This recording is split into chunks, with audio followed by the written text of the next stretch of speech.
वाङ्मे मनसि प्रतिष्ठिता मनो मे वाचि प्रतिष्ठितम् आविराविर्मयेधि वेदस्य माणिस्थ श्रुतं मे मा प्रहसि रनेना हीतेना होरात्रां संदधामि ऋतं वदिष्यामि सत्यं वदिष्यामि तन्मामवतु तद्वक्तारमवतु अवतु माम् अवतु वक्तारम् अवतु वक्तारम्। ॐ शान्ति शान्ति शान्तिः। शङ्करं शङ्कराचार्यं केशवं बादरायणं सूत्रभाष्य कृतौ वन्दे भगवन्तौ पुनः पुनः। ईश्वरो गुरुरात्मेति मूर्तिभेद विभागिने व्योमवद् व्याप्तदेहाय दक्षिणामूर्तये नमः। ॐ शान्ति शान्ति शान्तिः।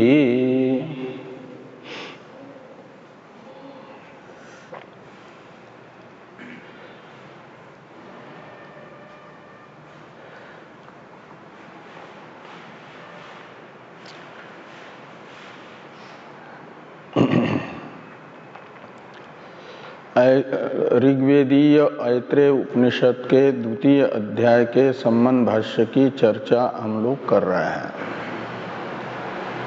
संबंध भाष्य में भगवान भाष्यकार प्रथम अध्याय के प्रतिपाद्य अनेक विषयों में से प्रथम अध्याय का तात्पर्य विषयभूत ब्रह्मात्म एकत्व ही है और बाकी प्रथम अध्याय के द्वारा प्रतिपादित अर्थ ब्रह्मात्म एकत्व ज्ञान के साधन हैं, इसे बता रहे हैं। इस निर्णय अनुकूल विचार द्वितीय अध्याय के संबंध भाष्य में हो रहा है।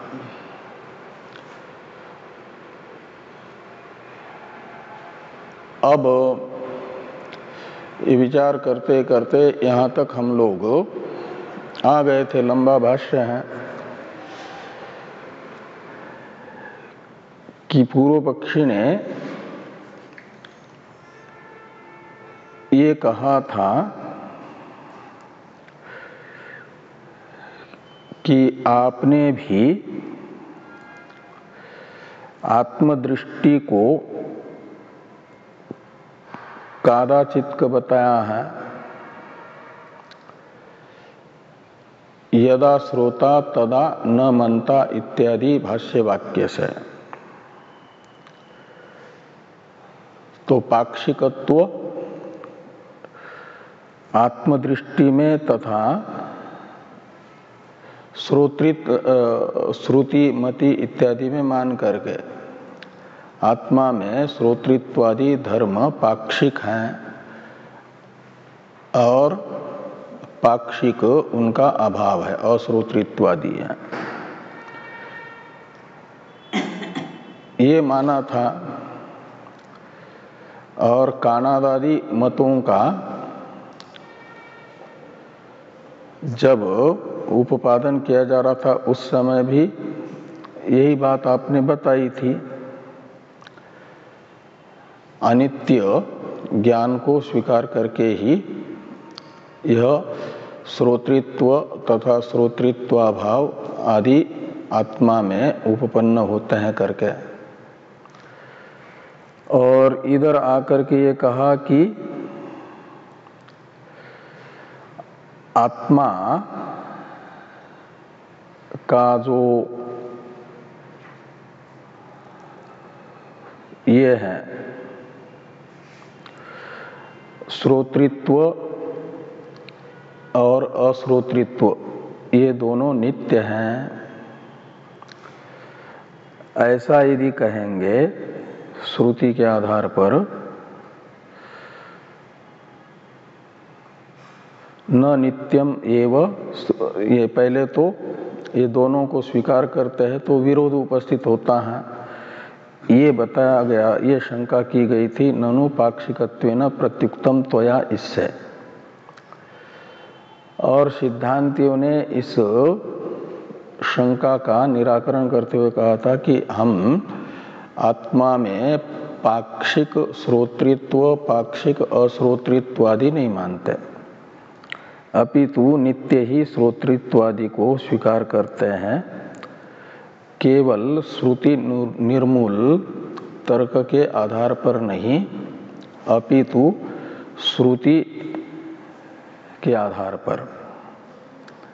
इस अभिप्राय से वो श्रुति भी बताई थी, नहीं श्रोतु श्रुतेर विपरिलोपो विद्यते यह।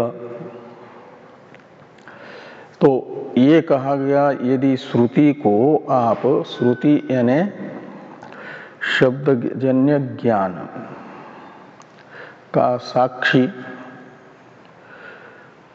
भूता जो आत्मदृष्टि है, उसे यहाँ पर नहीं श्रोतु श्रोतेर विपरिलोपो विद्यते शब्द से कहा जा रहा है, श्रोता शब्द से कहा जाएगा साक्षी को। और उस साक्षी का साक्ष्य भूता जो श्रुति है उसे श्रुति शब्द से कहा जाएगा। श्रोता की श्रुति वो साक्ष्यभूत नहीं, अपितु एक होता है श्रोता और एक होता है श्रुति, यानी उसका ज्ञान। तो श्रोतु शब्द से लिया गया साक्षी को और श्रुति शब्द से लिया गया साक्षी ज्ञान को। तो यहाँ साक्षी में रहने वाला जो श्रोतृत्व वह साक्षी का स्वरूप है, और साक्षी का ज्ञान भी साक्षी का स्वरूप है। कहने के लिए श्रुति और श्रोता दो शब्द हैं, लेकिन वो एक ही आत्मा का स्वरूपभूत जो ज्ञान है नित्य, उसको परिलक्षित करता है और वो नित्य है, ऐसा श्रुति कह रही है। इस प्रकार ये श्रुति के आधार पर आत्मा में श्रोतृत्वादि तथा श्रोतृत्व अभावादि को नित्य माना जाएगा, क्योंकि न श्रोता न मनता, ये श्रोतृत्वादि का अभाव बता रहा है। और नहीं श्रोतु श्रुतेर विपरिलोपो विद्यते, यह श्रुति शब्दित आत्मा का स्वरूपभूत ज्ञान नित्य है करके कह रहा है। इसलिए नित्य श्रोतृत्वादि और नित्य श्रोतृत्वादि का अभाव, ये दोनों भी आत्मा में माने जाएंगे। तब कहते हैं कि एवं तरहि नित्यत्वम एवं श्रोतृत्वादि अभ्युपगमे, इससे ये कहा गया कि नित्य श्रोतृत्वादि स्वीकार करेंगे तो प्रत्यक्ष विरोध होगा, क्योंकि नित्य ज्ञान रहेगा, श्रुति भी, मति भी, विज्ञाति भी, तो इन ज्ञानों का कभी भी अभाव नहीं होगा। अभाव न होने से योगपद्य मानने की आपत्ति आएगी। तो युगपद ज्ञान नहीं होता है, ये जो नियम है उस नियम का विरोध होगा, यानी प्रत्यक्ष विरोध होगा। इस प्रकार ये प्रत्यक्ष विरोध की आशंका की गई थी, और इस प्रत्यक्ष विरोध को इष्टापत्ति मान करके स्वीकार भी नहीं किया जा सकता, ये कहा था तच्चानिष्टम। और इसका निराकरण करते हुए भाष्यकार भगवान ने कहा था कि न उभय दोषोपपत्ति, ये जो उभय दोष है, एक तो ज्ञान में योगपद्य की आपत्ति और दूसरा अज्ञानाभाव की आपत्ति, ये दोनों दोष आत्मा में वेदांत पक्ष में नहीं है। क्यों? तो कहते हैं इसलिए कि आत्मनः श्रुत्यादि श्रोतृत्वादि धर्मवत्व श्रुते। तो श्रुति ये बता रही है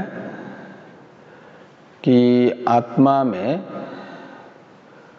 श्रुति शब्दित जो ज्ञान है वह तथा श्रोतृत्वादि ये दोनों धर्म विद्यमान है। ऐसा नहीं श्रोतु श्रुते विपरिलोपो विद्यते, ये श्रुति कह रही है। और श्रोतृत्वादि का अभाव भी बताने वाली श्रुति है, न श्रोता न मनता, ये श्रोतृत्वादि का अभाव भी बता रही है। इसलिए निर्दोष श्रुति प्रमाण से दोनों बताया गया है, अतः ये दोष नहीं आएगा। ये दोनों दोष असंभव है।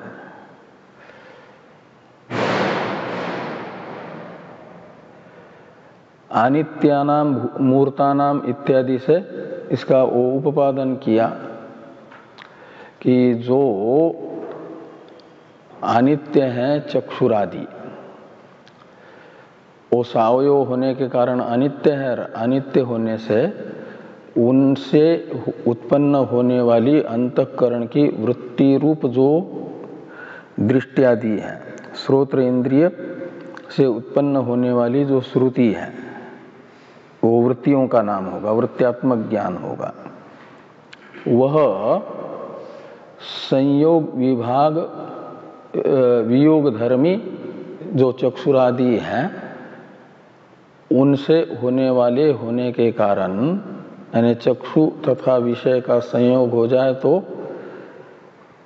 रूपादि का ज्ञान होता है, श्रोत्र तथा उसके विषय का ज्ञान हो जाए तो श्रुति शब्दित शब्द ज्ञान होता है, श्रोत्र इंद्रिय जन्य। और नहीं होता है, यदि वियोग होता है तो ज्ञान का अभाव होता है। इस प्रकार ये अनित्य श्रुत्यादि हैं श्रोत्रादि इंद्रियों की, और नित्य श्रुत्यादि है आत्मा की। क्योंकि आत्मा रूपी श्रोता की श्रुति शब्दित जो ज्ञान है, वह आत्मा का स्वरूप होने से उत्पन्न होने वाला नहीं है। क्यों उत्पन्न नहीं होता? तो आत्मा नित्य है, ये सब आगे बताया जाएगा। पहले एक उदाहरण भी बताया था कि जैसे अग्नि का ज्वलन तृणादि संयोग से उत्पन्न होने के कारण अनित्य है, ऐसे ही चक्षुरादि का उनके अपने विषयों के साथ संयोग से उत्पन्न होने वाली दृष्टियादि होने के कारण वे अनित्य हैं, चक्षुरादि की दृष्टि आदि। और आत्मदृष्टि नित्य है। और दृष्टि के नित्यत्व में और अनित्यत्व में दृष्टि आदि के प्रयोजक कौन बन रहा है? उनका जो आश्रय है, धर्मी है, उसका अनित्य होना, संयोग वियोग वान होना। तो चक्षुरादि तो संयोग विभागवान है, संयोग वियोग धर्मी है का अर्थ। इसलिए उनकी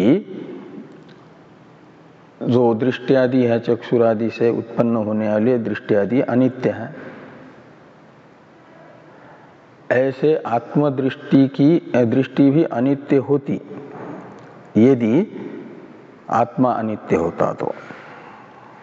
चक्षुरादि अनित्य होने से उनकी दृष्टि अनित्य हो रही है। इसे आगे कहते हैं न तो इत्यादि से। न तो इत्यादि के द्वारा ये बताया गया कि नित्यस्य अमूर्तस्य असंयोग विभाग धर्मिणः संयोगज दृष्टियादि अनित्य धर्मवत्वम न तो संभवति, ऐसा अन्वय होगा। तो नित्य आत्मा में संयोग विभाग धर्मवत्ता न होने के कारण आत्म संयोगज दृष्टि तथा श्रुति आदि नहीं रहेंगे। इसलिए आत्मा की दृष्टि को मानना पड़ेगा नित्य ही, और नित्य ही श्रोतृत्वादि मानना पड़ेगा नित्य दृष्टि को लेकर के। नित्य दृष्टि को लेकर के नित्य दृष्टित्व, नित्य श्रुति को लेकर के नित्य श्रोतृत्वादि। अब आत्मा के दृष्टि आदि नित्य हैं, इसका ज्ञापक प्रमाण बताया जा रहा है। तथा च श्रुति नहीं द्रष्टुर्दृष्टेर विपरिलोपो विद्यते इत्याद्या। तो नहीं द्रष्टुर्दृष्टेर विपरिलोपो विद्यते इत्यादि जो श्रुति है यह बता रही है कि द्रष्टु यानी आत्मनः दृष्टे है। तो आत्मा की जो दृष्टि है, आत्मा की स्वरूपभूता, साक्षी का स्वरूपभूता दृष्टि, उस दृष्टि का विपरिलोप यानी विनाश नहीं होता। विनाश है ध्वंसा भाव। तो ध्वंसा भाव ही नहीं होगा तो ध्वंस का प्रतियोगी भी नहीं बनेगी। अनित्य का लक्षण क्या है? ध्वंस भिन्नत्वे सति, वो नित्य का लक्षण है। ध्वंसा प्रतियोगित्वम, और केवल ध्वंस प्रतियोगित्वम, प्राग अभाव प्रतियोगित्वम व अनित्यत्वम। तो ध्वंस प्रतियोगित्व ये लक्षण है अनित्य का। तो ध्वंस हो, घटादि का ध्वंस होता है तो ध्वंस का प्रतियोगी बनता है घटादि पदार्थ, उसमें ध्वंस प्रतियोगित्व रूप अनित्यत्व रहता है। ऐसे चक्षुरादि इंद्रियों से उत्पन्न हुई जो दृष्टि है वह चक्षुरादि इंद्रिया तथा उनके विषय के संयोग से उत्पन्न होती है, और जब वियोग हो जाए तो नष्ट होती है। तो नष्ट होने के कारण जो उत्पन्न होने वाला पदार्थ है वो प्राग अभाव का प्रतियोगी, नष्ट और विनाशी पदार्थ ध्वंसा भाव का प्रतियोगी होगा। तो चक्षुरादि की दृष्टि आदि तो उत्पन्न होने के कारण प्राग अभाव का प्रतियोगी है। तो प्राग अभाव प्रतियोगित्व रूप अनित्यत्व भी रहेगा उनमें, और नष्ट होने के कारण ध्वंसाभाव प्रतियोगित्व भी रहेगा। यानी दोनों अनित्य के लक्षण घट रहे हैं चक्षुरादि के दृष्टि में। ऐसे आत्मदृष्टि में, आत्मदृष्टि आदि में नहीं घटते हैं, क्योंकि आत्मदृष्टि आदि आत्म संयोगज नहीं है। क्योंकि आत्मा का किसी के साथ संयोग नहीं होता, वो संयोग असंयोग विभाग धर्मी है ना। असंयोग का मतलब हुआ संयोग अभाव धर्म है आत्मा का। तो इसलिए आत्मदृष्टि का विपरिलोप यानी विनाश। विनाश का मतलब है ध्वंस। तो ध्वंस नहीं होगा। ध्वंस न होने से ध्वंस अप्रतियोगी ही रहेगी आत्मदृष्टि।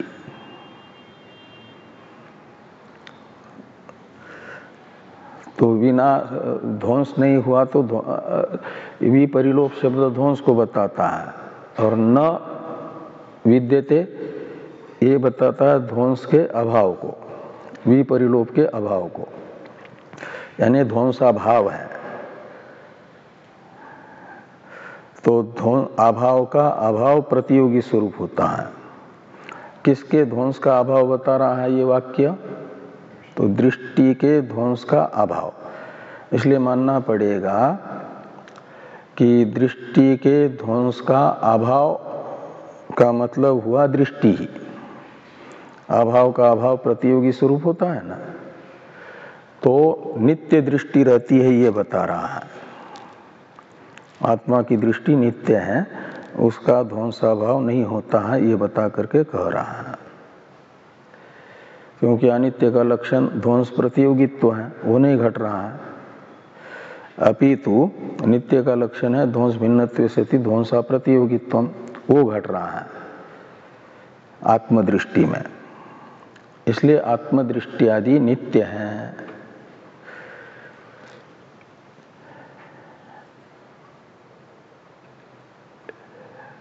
यहाँ तक की चर्चा हम लोग पहले कर चुके हैं, लेकिन कई दिन का बीच में व्यवधान हुआ ना, इसलिए अब एवं तरहि द्वे दृष्टि चक्षुषो अनित्या दृष्टिर नित्याच आत्मनः इत्यादि की अवतरण टीका है। इसे देखिए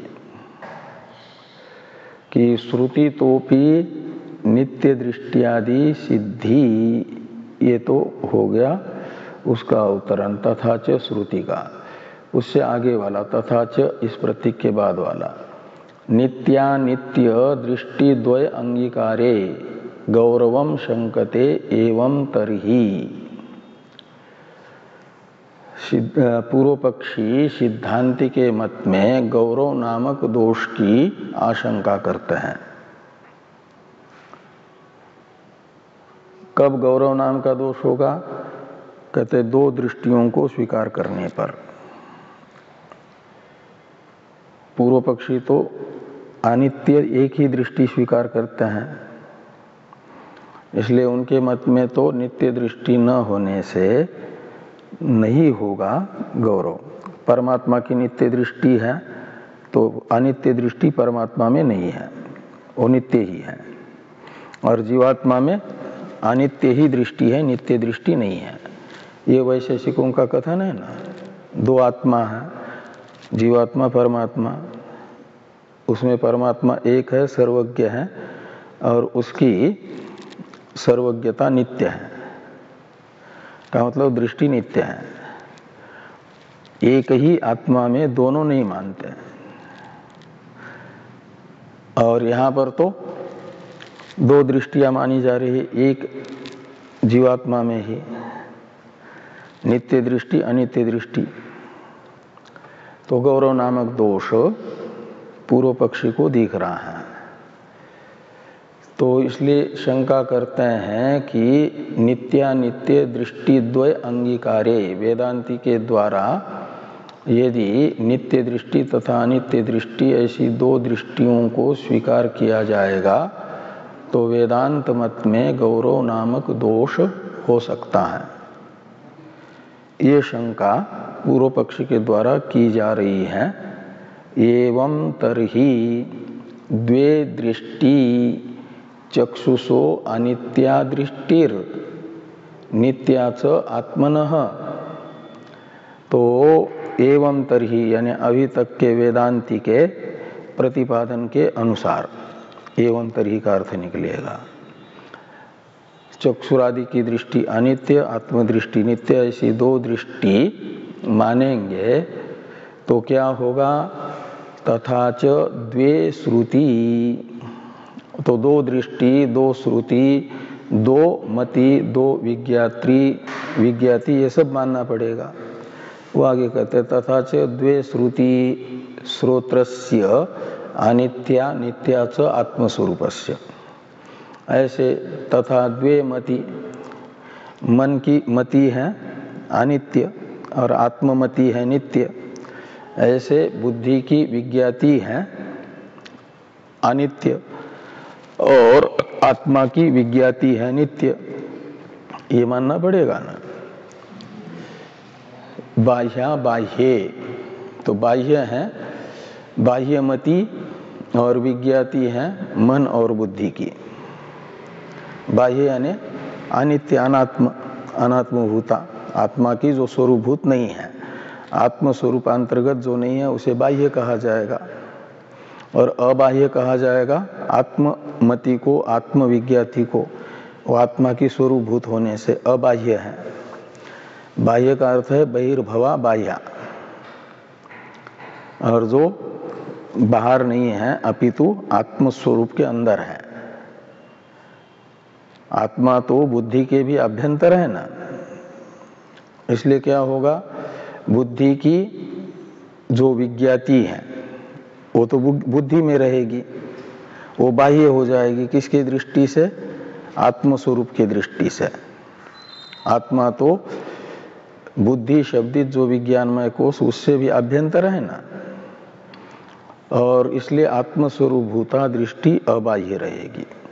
तो बाह्या बाह्य का मतलब आत्मानात्म रूपा, बाह्य से लिया जाएगा अनात्म रूपा और अबाह्य से लिया जाएगा आत्मरूपा। ऐसे दो क्या हो जाएगी मति, दो हो जाएगी विज्ञाति। एवं हेव तथा, एवं अब ये बाह्य यहाँ तक तो क्या है, वो पूर्व पक्षी के द्वारा की गई शंका है। अब एवं हेव इत्यादि का अवतरण देखिए टीका में कि श्रुति प्रामाण्यात द्वैविध्य अंगीकारे गौरवम प्रामाणिकम इत्याह एवं हेव। कि श्रुति ही दो दृष्टियां बता रही है, नित्य दृष्टि आत्मा की और अनित्य दृष्टि चक्षु की। ऐसे श्रुति और मति विज्ञाति को भी दो दो प्रकार का श्रुति ही बता रही है। तो इसलिए श्रुति के द्वारा दो पदार्थ स्वीकार किए गए हैं, नित्य दृष्टि अनित्य दृष्टि के रूप में। तो यह श्रुति प्रमाण से सिद्ध होने के कारण प्रामाणिक माना जाएगा। ये गौरव दोष अप्रामाणिक नहीं है। ये कौन सिद्धांति कहेंगे कि श्रुति प्रामाण्यात द्वैविध्य अंगीकारे, श्रुति प्रमाण के आधार, श्रुति में प्रामाण्य की उपपत्ति के लिए दो दृष्टियों का अंगीकार करने के कारण गौरवम प्रामाणिकम, प्रामाणिक कहते प्रमाण सिद्ध को। तो प्रमाण सिद्ध है गौरव, वो दोषावह नहीं माना जाता। अप्रामाणिक गौरव को दोषावह माना जाता है। ये सिद्धांति कहते हैं एवं हेव, इतने से ये कहा। आगे कहते हैं तथा च इयम, इसका अवतरण है टीका में। एवं हेव का अर्थ निकलेगा एवं एव, ही यानी यस्मात्, और यस्मात् का अर्थ निकलेगा श्रुति प्रामाण्यात्। तो ही यह निपात यस्मात् अर्थ में है, और यस्मात् शब्द सर्वनाम है, वो श्रुति प्रामाण्य का परामर्शक है। इसलिए अर्थ निकलेगा श्रुति प्रामाण्यात् एवं एव, एवं हेव का अर्थ। तो श्रुति प्रामाण्य से गौरव ही है वेदांत मत में, वो वेदांतियों को अस्वीकार्य नहीं है, स्वीकार्य है, क्योंकि श्रुति कह रही है। श्रुति जितने पदार्थ बताएगी उतने स्वीकार करने ही है, उसमें लाघव नहीं कर सकते।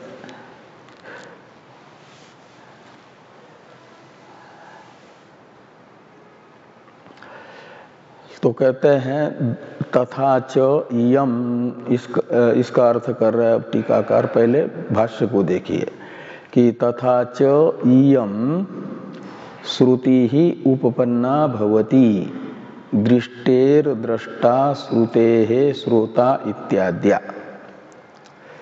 तो तथा च इसमें च शब्द अवधारण अर्थ में है। च निपात है ना, निपाता नाम अनेकार्थत्वात्, ये कहा जाता है निपातों के अनेक अर्थ होते हैं। तो यहाँ अवधारण अर्थ लीजिए, एव अर्थ में च है, इसलिए च के जगह एव का प्रयोग होगा।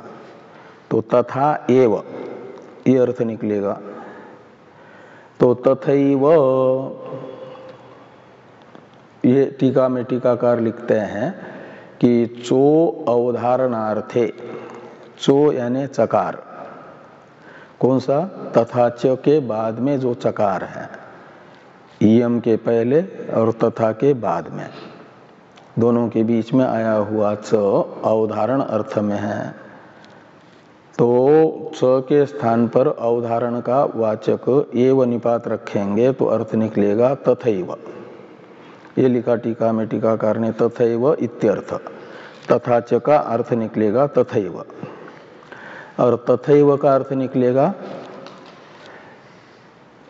दो दृष्टियों को अपनाने पर ही। तथा शब्द का अर्थ है दो दृष्टियों का अंगीकार। तो दो दृष्टियों का अंगीकार करने पर ही ये तथैव का अर्थ निकलेगा।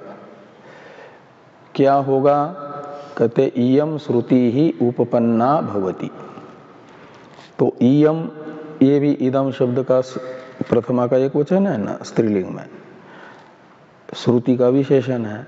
तो इयम श्रुति यानी वक्ष्यमाना श्रुति, ये जो वक्ष्यमान श्रुति है यह उपपन्न होती है यानी सिद्ध होती है, युक्ति युक्त मानी जाती है। इस श्रुति का प्रामाण्य सिद्ध होता है कब, दो दृष्टियों का अंगीकार करने पर ही, दो दृष्टियों को अपनाने पर ही यह श्रुति सिद्ध हो पाएगी, प्रमाण हो पाएगी, अन्यथा नहीं। तो दो दृष्टि को बताने वाली श्रुति है कि दृष्टेर दृष्टा श्रुतेः श्रोता इत्याद्या, ये श्रुति के साथ लगेगा। इत्याद्या इयम श्रुति उपपन्ना भवति, ऐसा।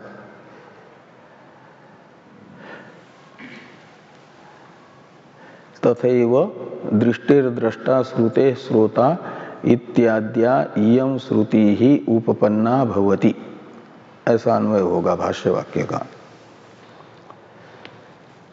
तो दृष्टेर दृष्टा श्रुते श्रोता, इसमें बताया जा रहा है कि दृष्टि का दृष्टा, तो दृष्टेः षष्ठी है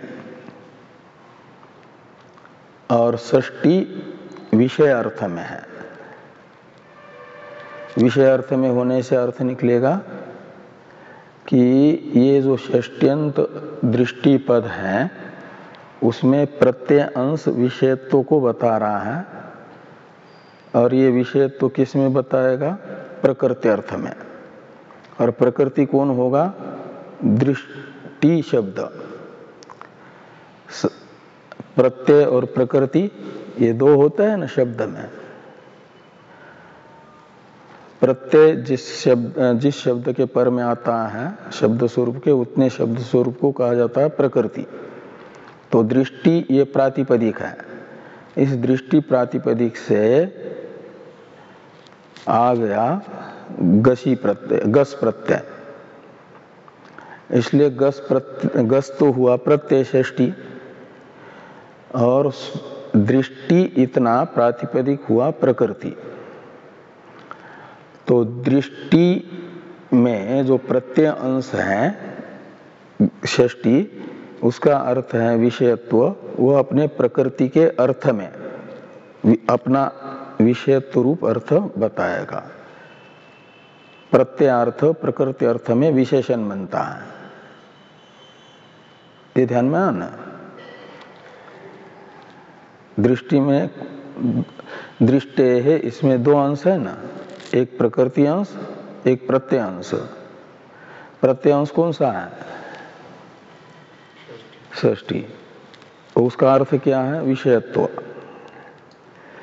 तो तो ये विषय प्रत्यय का अर्थभूत विषयत्व विशेषण बनेगा। किसमें? प्रकृति के अर्थ में।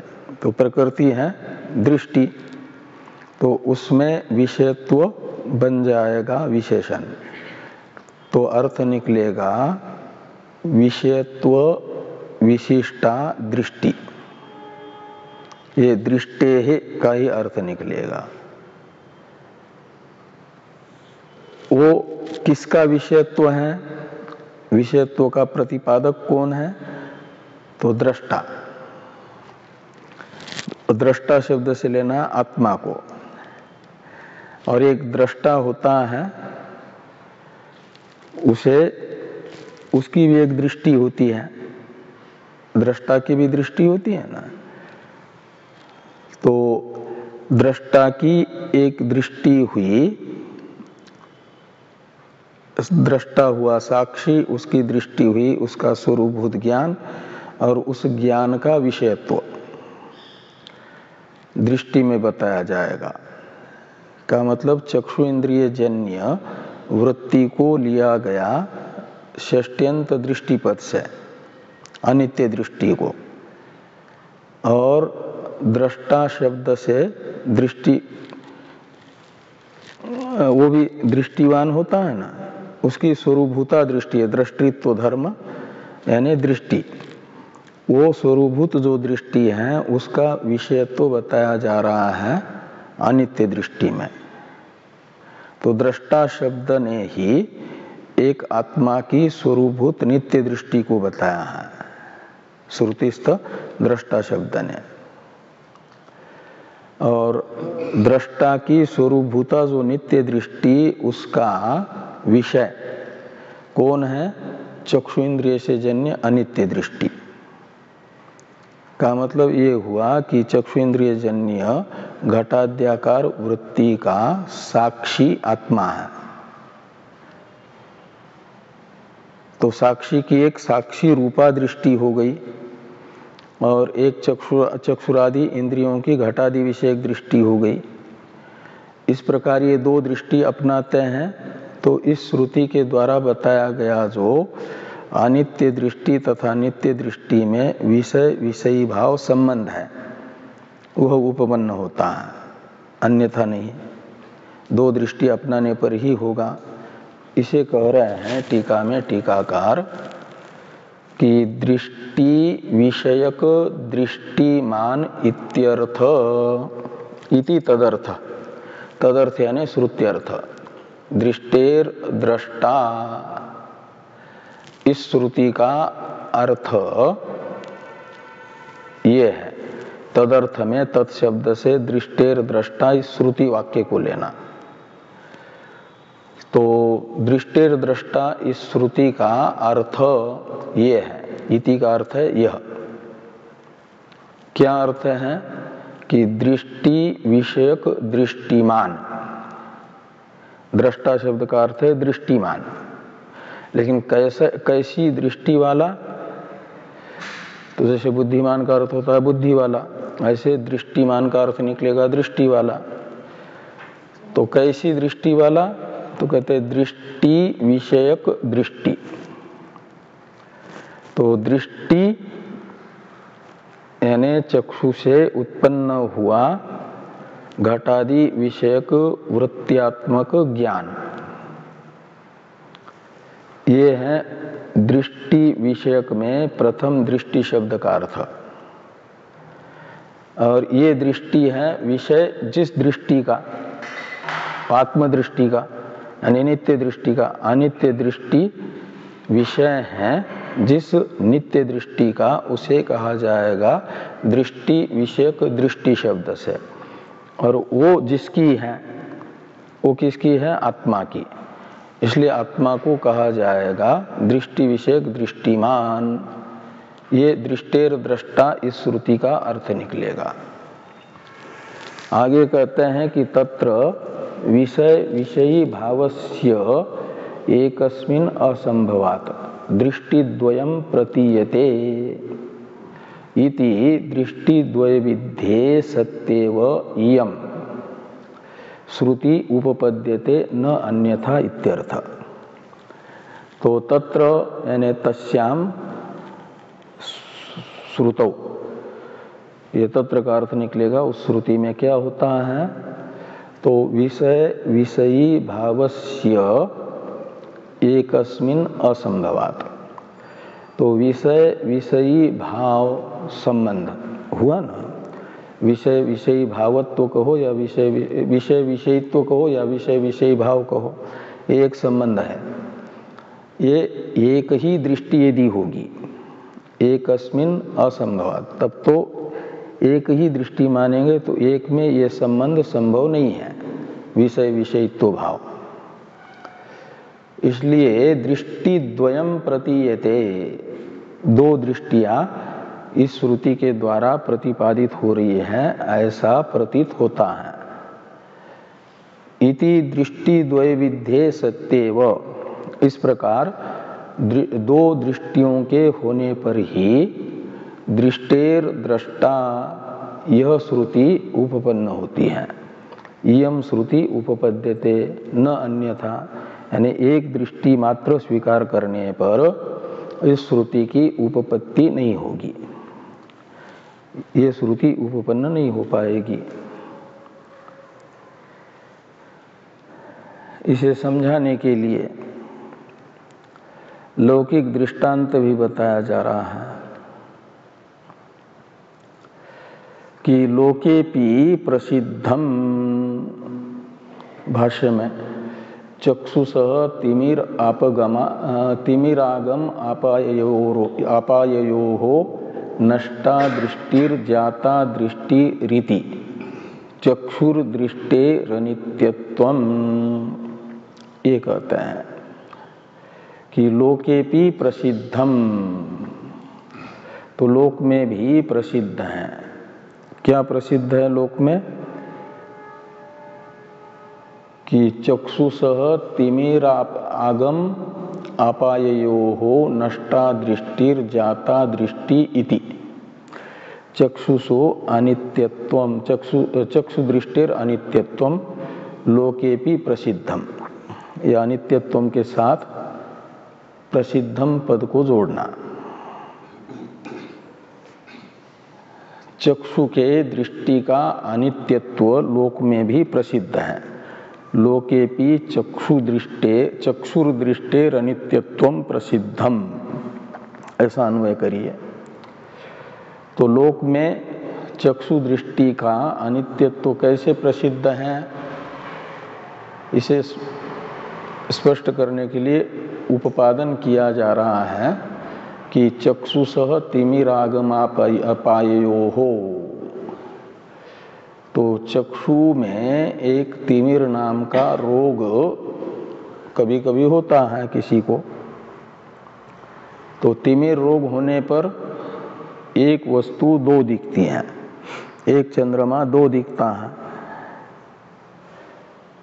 तो इसलिए कहते हैं कि जब चक्षुष तिमिर आगम हो जाए, आगम का अर्थ है आना,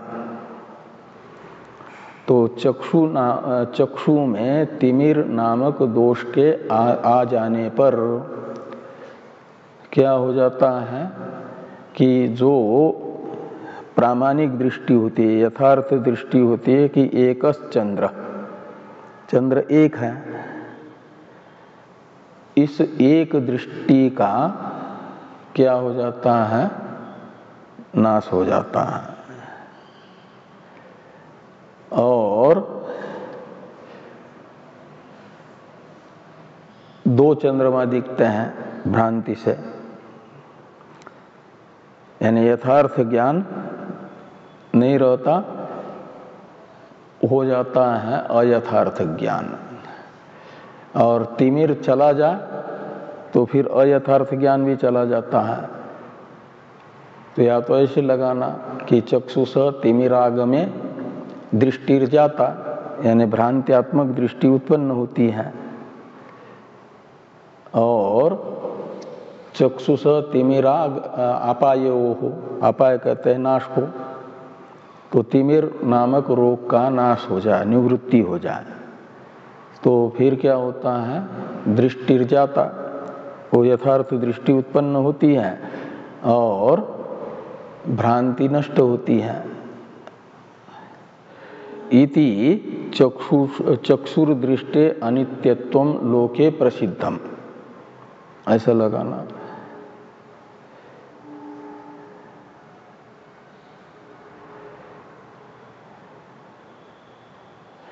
आगे तथा च श्रुति मत्यादि नाम, इसका अवतरण है टीका में।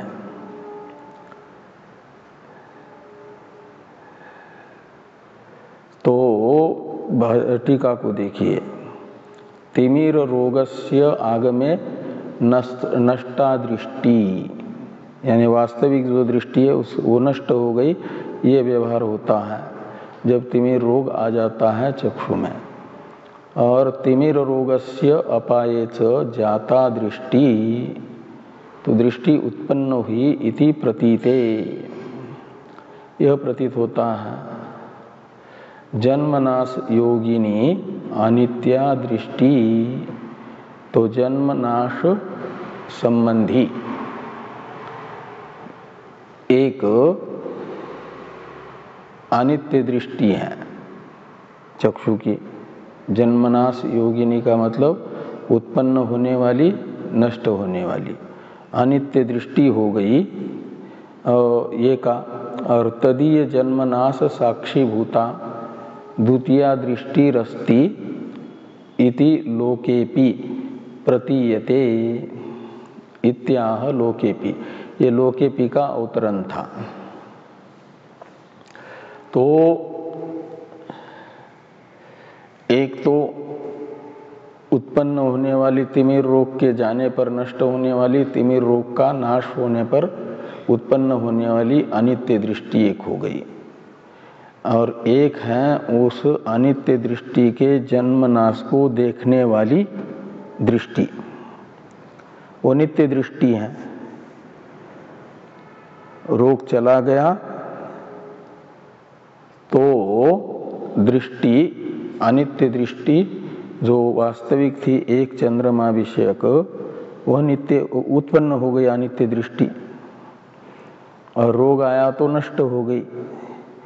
इन रोग के आने पर चक्षु दृष्टि के नाश की साक्षीभूता, और रोग का अपाय हो जाने पर चक्षु दृष्टि की उत्पत्ति की साक्षीभूता एक दृष्टि है, वो नित्य दृष्टि है, वो है आत्मदृष्टि।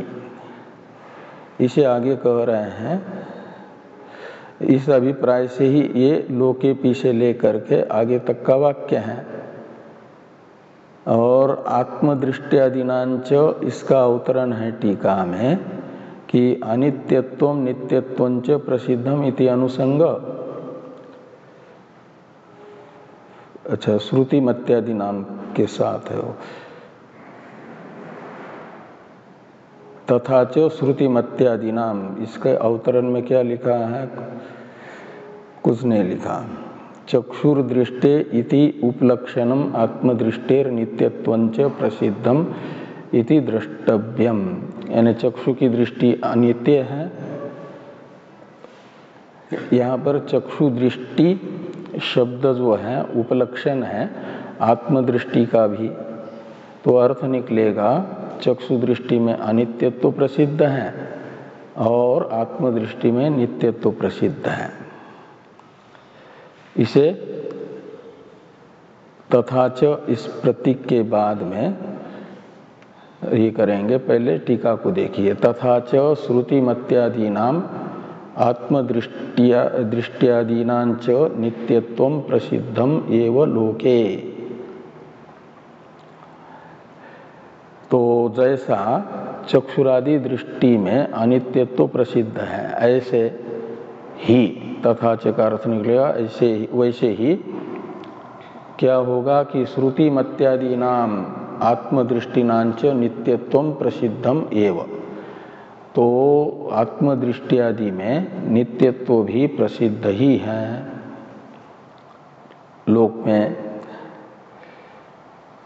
यहाँ पर आत्म अन्वय बताते हैं श्रुति मत्यादि नाम इस प्रतीक के बाद में टीका में टीकाकार कि अनित्यत्वम नित्यत्वंच प्रसिद्धम इति अनुसंग, यानी प्रसिद्ध शब्द का प्रयोग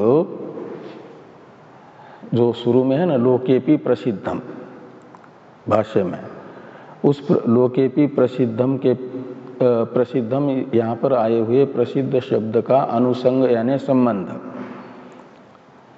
चक्षु दृष्टेर अनित्यत्वम प्रसिद्धम इसके साथ भी और आत्मदृष्टयादिनांच नित्यत्वम प्रसिद्धम एवं इसके साथ भी करना, वो तो ही है वहाँ पर। तो अनित्यत्वम नित्यत्वंच प्रसिद्धम इति अनुसंग, तो आत्मदृष्टयादीनाम नित्यत्वे हेत्वंतरम आहो। ये श्रुति मत्यादीनाम पूर्व वाक्य के साथ है। हाँ, तथा च श्रुति मत्यादीनाम, पूर्व वाक्य के साथ यह पूर्ण विराम होना चाहिए। और आत्मदृष्टयादीनांच नित्यत्वम प्रसिद्धम एक अलग अवतरण लिखा है उसका, ठीक है। हाँ, तथा च श्रुति मत्यादीनाम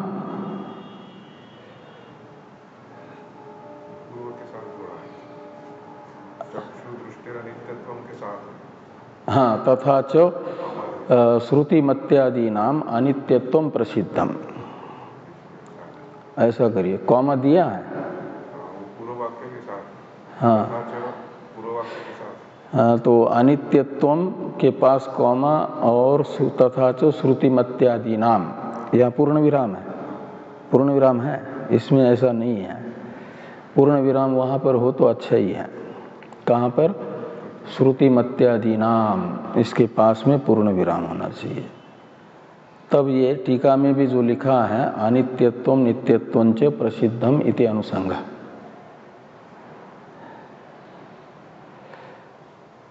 तो जैसा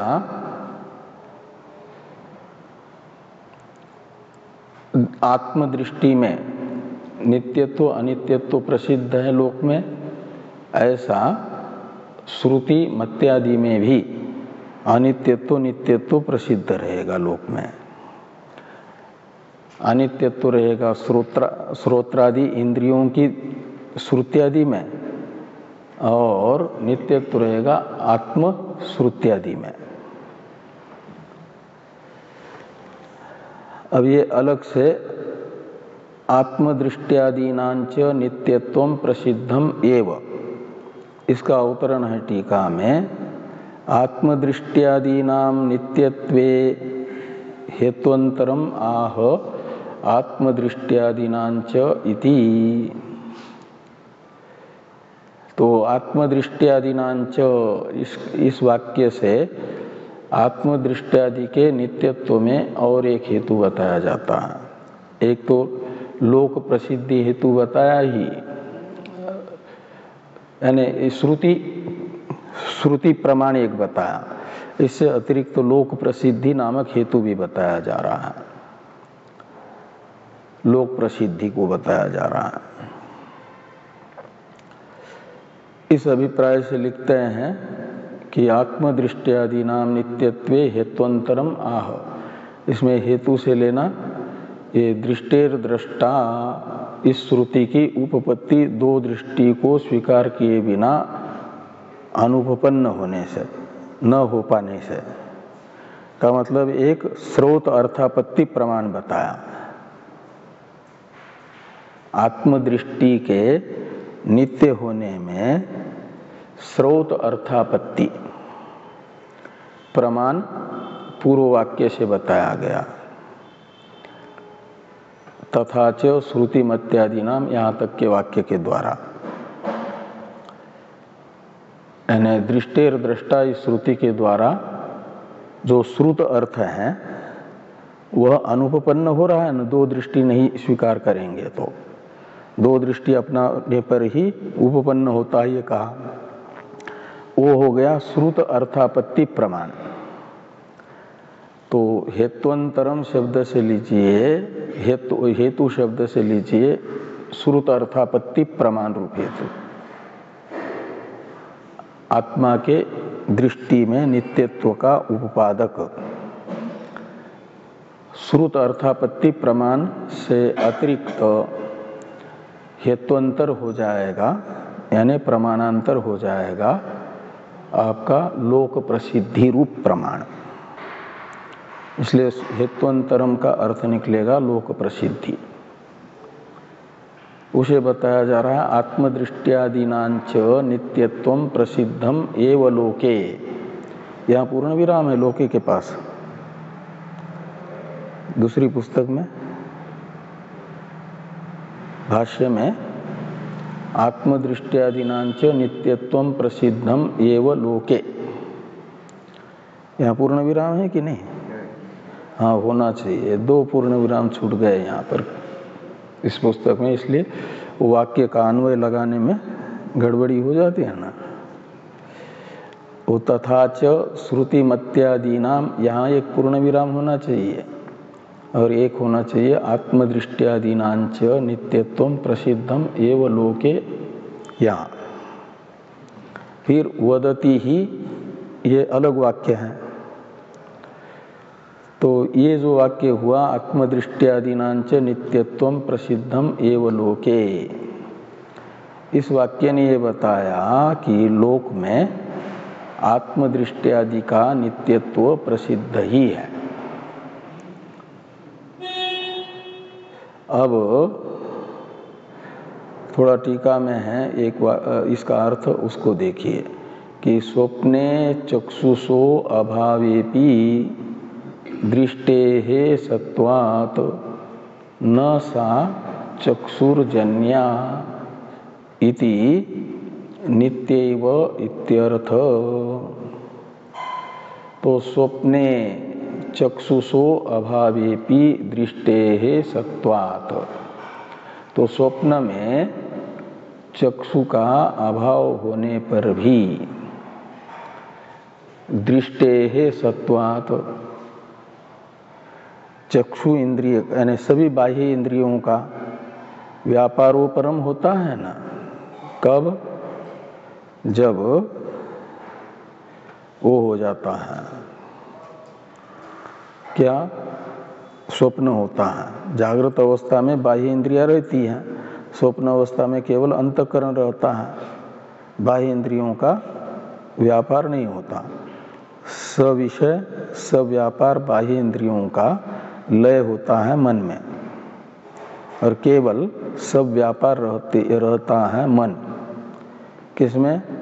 स्वप्न अवस्था में। इसलिए कहते हैं कि स्वप्ने चक्षुषो अभावेपि, तो चक्षु का अभाव हुआ का मतलब चक्षु इंद्रिय का सव्यापार सविषय सव्यापार लय हो गया मन में। तो लय हो जाने पर भी स्वप्न में स्वप्न जगत को देखा जाता है कि नहीं देखा जाता है? तो वो स्वप्नेपि दृष्टेः सत्वात्, तो स्वप्न में भी एक दृष्टि है, यानी चाक्षुष ज्ञान हो रहा है। वो दृष्टि है दृष्टे सत्वात् न सा चक्षुर्जन्या, वो चक्षु इंद्रिय जन्य नहीं है, अपितु साक्षी की दृष्टि है, नित्य दृष्टि है। वो अनित्य दृष्टि के लिए जरूरी है चक्षु इंद्रिय का और उसके विषय का संबंध होना।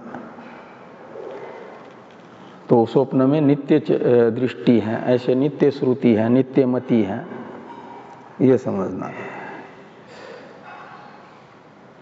अब उद्धृत चक्षु स्वप्नेपि अद्य मया भ्राता दृष्ट, इसका अवतरण है। इतने को पूरा करके फिर आगे का ये देख लेंगे कल। एक वाक्य बाकी है, इसका अवतरण भी देखिए टीका में कि चक्षु स्वप्नेपि अनुपरतम इति यदि कश्चित् ब्रूयात् तम प्रति उक्तम उद्धृत चक्षुरिति। यदि कोई इस प्रकार की शंका करे कि स्वप्न अवस्था में चक्षु का व्यापारोपरम नहीं होता, जैसे जागृत में बाह्य इंद्रियां अपने अपने विषयों का ग्रहण रूप व्यापार करती हैं, ऐसे स्वप्न में भी करती है। स्वप्न में इंद्रियों का व्यापार उपरम नहीं है, चक्षु विद्यमान है, सब व्यापार चक्षु। इस प्रकार की शंका का समाधान करने के लिए ये कहते हैं टीकाकार कि भाष्यकार भगवान ने ये वाक्य लिखा है कि उद्धृत चक्षुः स्वप्ने अद्य मया भ्राता दृष्ट इति वदति का साथ इति के साथ अन्वय करिए कि वदति ही। उद्धृत चक्षु का अर्थ है जिसका जागृत अवस्था में चक्षु नहीं है। पहले था एक्सीडेंट आदि में दोनों चक्षु चले गए, दृष्टि चली जाती है ना, तो उस समय तो अब तो कुछ देख नहीं सकता। जागृत अवस्था में ही जो नहीं देख पा रहा है उसका तो चक्षु इंद्रिय जागृत अवस्था में ही सब व्यापार नहीं है, तो स्वप्न में कहाँ से सब व्यापार रहेगा।